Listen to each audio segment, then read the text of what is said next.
What is the fastest way a room of happy people turns sour you've witnessed? We had to work on a holiday, but management didn't, so there was nobody to unlock the building. We waited outside from 7 AM until 7:45 and were told that if we didn't get in by 8 we could go home. 7:55 the manager shows up and lets us in. Bad snowstorm started about 4 AM a few years ago. My co-workers and I were texting each other thinking no way would they make us come into our job today. We are non-essential workers. We're all home waiting for the email to go out regarding whether or not our boss would give us the day off. Email finally goes out around 7:30 AM saying that we would have a shorter day but everyone must show up for work by 9. So I laid up, cleaned off my car, shoveled out of my parking spot and headed to work on very precarious roads. I got to work on time and was greeted by my co-workers who were all pretty happy just to not have gotten into an accident on the way over. All of the clients and meetings had been cancelled, so there was a party-like atmosphere. Just as we were talking about playing charades, we get another email from the boss saying because road conditions were so bad they were closing the agency after all and everyone had to go home. This was 20 minutes after we had all gotten there. I have never seen 20+ people all scream "Are you fucking kidding me" at the same time before. It was absurd and everyone was pissed. Was on a team, about 15 people, for a special project for a regional internet service provider. During the bi-weekly team meeting the manager was super pumped about how far ahead of schedule we were due to some new processes we came up with. After about 20 minutes of attaboys, the manager concluded with telling us all we were being laid off in the same tone of voice she used for the whole meeting, issuing a bunch of praise. Most of us awkwardly laughed for a couple seconds thinking she was joking. She was not. Not exactly a room, but our plane landed home after my company spent a year in Iraq. Our company commander previously told us to tell our families that they shouldn't come out to the tarmac to welcome us back, because it would be a fucking circus and you'll just see them later anyway. Stepping off the plane, who are the first and only people we see? Our fucking commander's wife, 3 kids, parents, grandparents, brothers, and numerous cousins/friends. One day at work we had an hour meeting followed by a planned pizza party as a reward for meeting some safety goal. They'd been telling us all week not to worry about food because they were getting pizza. Well, after the meeting we're sitting around waiting for the pizza to get there when our boss comes in and tells us there was a failure of communication and no one actually ordered the pizza. If you want to see 50 factory workers go from excited to murder ready in less than a second, that's what you tell them. I was on a Chicago to night flight. We all get on the plane, but were delayed taking off due to a heavy storm going on. About 20 minutes in, everybody was still pretty calm until the pilot announces they are working on getting our baggage loaded because it's been sitting on the tarmac this entire time. The entire plane lucks out and sees all our luggage just sitting there in the pouring rain uncovered and starts freaking out. In grad school we were gathered in a room to hear about how the last term of classes in the program was going to be cut due to a new law regarding educator requirements for the state. Everyone was stoked because it was gonna save us like $5,000 to $8,000. Then they told us that due to state budget cuts, our total tuition was going to double. This is more of a mild story, but still very uncomfortable. It was at work during break. A whole bunch of us were outside smoking.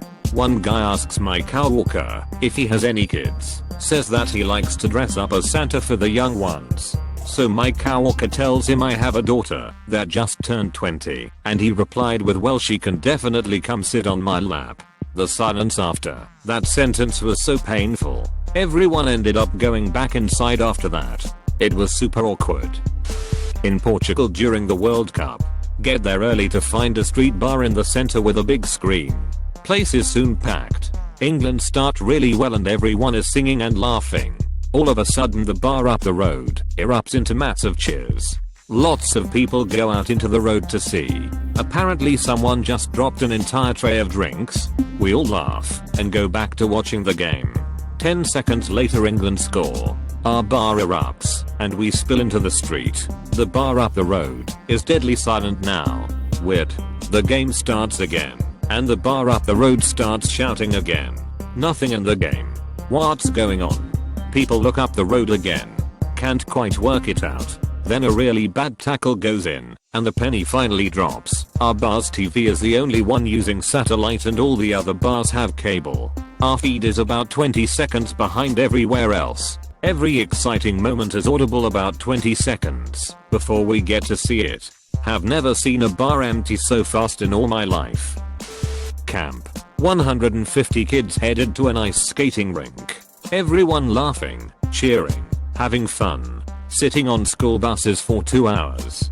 The place is closed. Instant chaos, screaming, general unhappiness.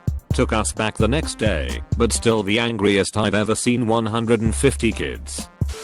Dude decided to pop the question to his girlfriend at a work holiday party. She said no. Both parties began to cry inconsolably.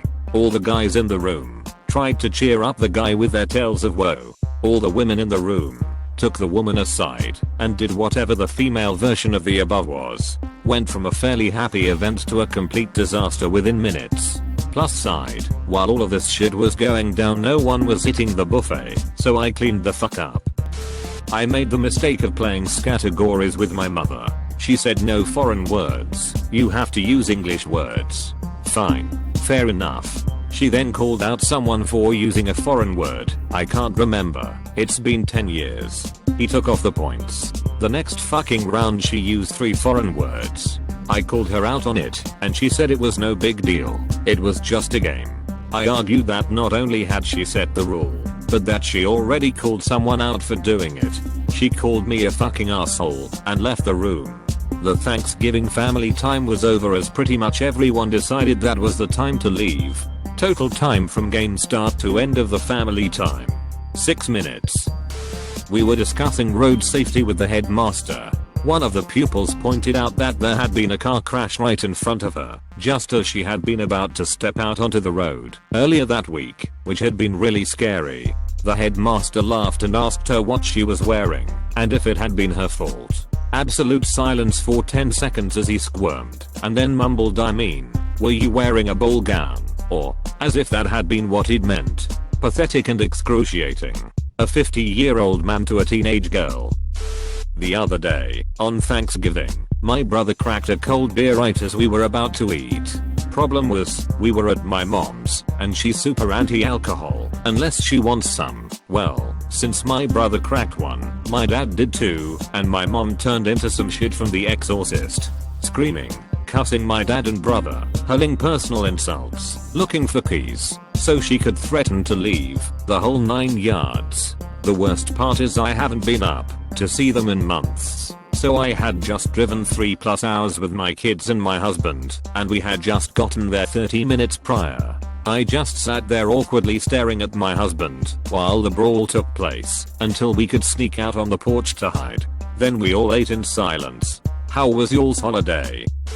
My friend used to work for a company that has always promised out its department a trip to Hawaii for working through a couple of rough years without pay raise, and on the flip side we won't get any personnel cut. It was a verbal promise that once we are back to profitable, the department would get all expense paid trip.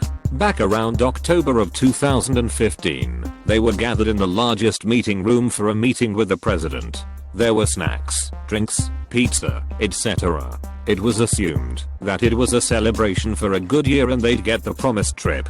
It was a mass layoff, since it has been outsourced. All credentials were locked during the meeting and everyone was asked to leave the premise right after the meeting.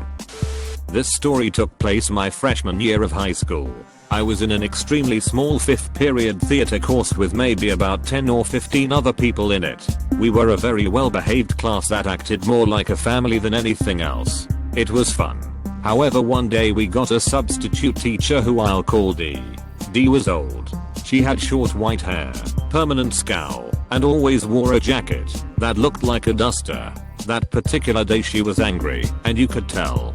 She had a difficult time with the computer playing the movie, so she was yelling, fussing, and blaming her ignorance on us. In our class we had several tech-savvy people, but she refused all help because we were too risky. Eventually she gets it to work, giving us the chance to ignore her. Around 10 minutes into the film someone realized she hasn't said anything in a while, so they look over and see her eyes opened, still, and unresponsive. they turn to the rest of the class, who are still focused on the movie, and alerts them. Everyone begins to freak out. People are taking flash pictures of her, waving, ECT everything to get her to respond. Eventually she woke up, yelled at us, then went back to sleep with her eyes open once more. It was the freakiest situation ever, but the good news is that I never saw that sub working for my school again. When I was a kid, there were about 6-8 families in our area, who were a good group of friends. Regular holidays together, kids all close friends too, and in the same classes at school etc. The backstory was that one of the families kept noticing money going missing from a drawer in the master bedroom. They had an older son who was getting the blame, but was denying it. Fast forward a few weeks and it's their younger kid's birthday, and everyone is at their house. Usual script was the kids' party would be late afternoon, then in the evening the kids would end up playing games in some bedroom as the adults had a few drinks. Kids were happy, because we got to stay up late with all our friends. Parents got to have a few guilt-free drinks. This night was going as normal, until we are all shuffled out and home earlier than usual. We got the full story the next day. Once the kids were out of the way, the owners of the house had turned on their TV, and pressed play on a video. On screen there was CCTV of the bedroom, where the money had been going missing. Clearly in the video you could see the wife of one of the other couples, sitting in that very room, going into the drawer and taking money. Apparently they switched off the video, said what you saw is exactly what it looked like, and asked that couple to leave. Everyone else left shortly after. Back in high school, there was a classmate of mine whose father had died.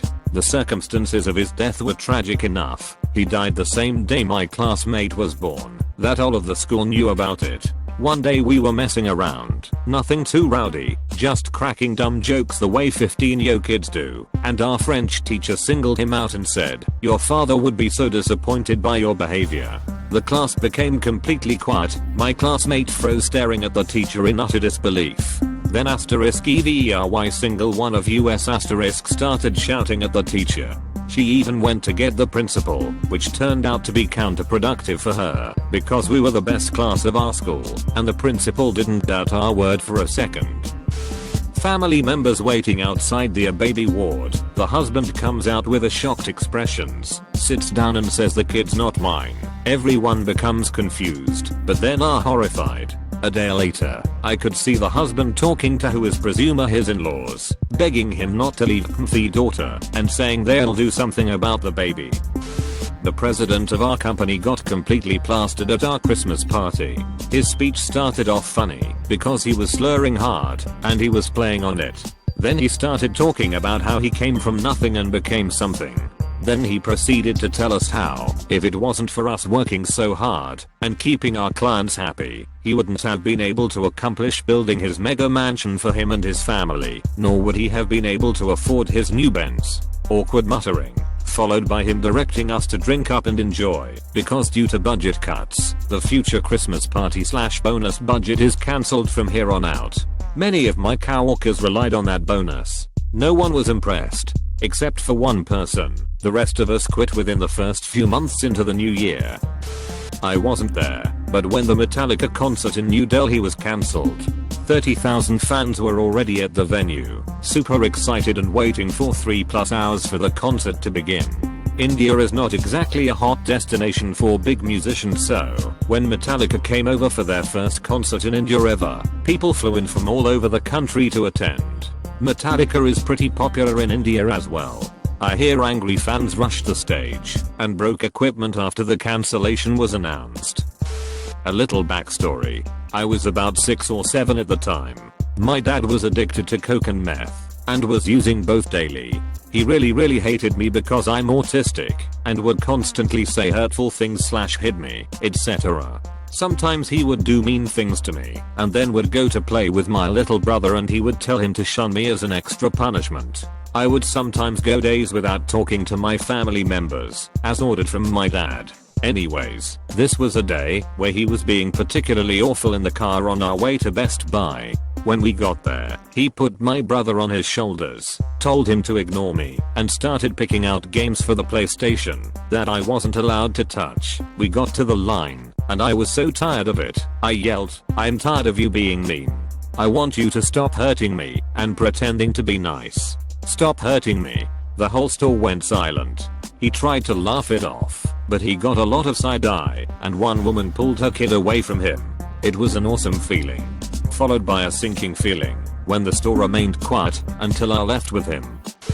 Didn't witness it personally, but heard about it and the aftermath. Back in 2006, an army unit was being extended beyond its original 12-month deployment to Iraq. This was the first extension for the surge, and before it became common. Secretary of Defense Donald Rumsfeld traveled to the unit's home base to address the families of the soldiers and let them know why these soldiers weren't coming home, and the few that had made it home were having to turn around and go back. It wasn't a horribly happy crowd to start with, but they were willing to hear him out and be respectful. Apparently he came in incredibly conceited about the whole situation, and basically made a comment along the lines of "they are soldiers, and will do what they are told and like it." He was completely lacking in empathy or understanding and just expected everyone to accept and support the decision. This comment and demeanor immediately turned the crowd hostile, and the town hall was quickly cancelled, and Rumsfeld had to be escorted out by his security detail. Was in a sales meeting at a car dealership I used to work in. Sales manager is an alcoholic, functioning, but still an alcoholic. New salesman has to make a delivery of a car he sold a few days prior, and the sales manager tells him he'll follow him in his car and give him a lift back, to which the new salesman says, "You sure you're okay to drive?" Everyone went silent.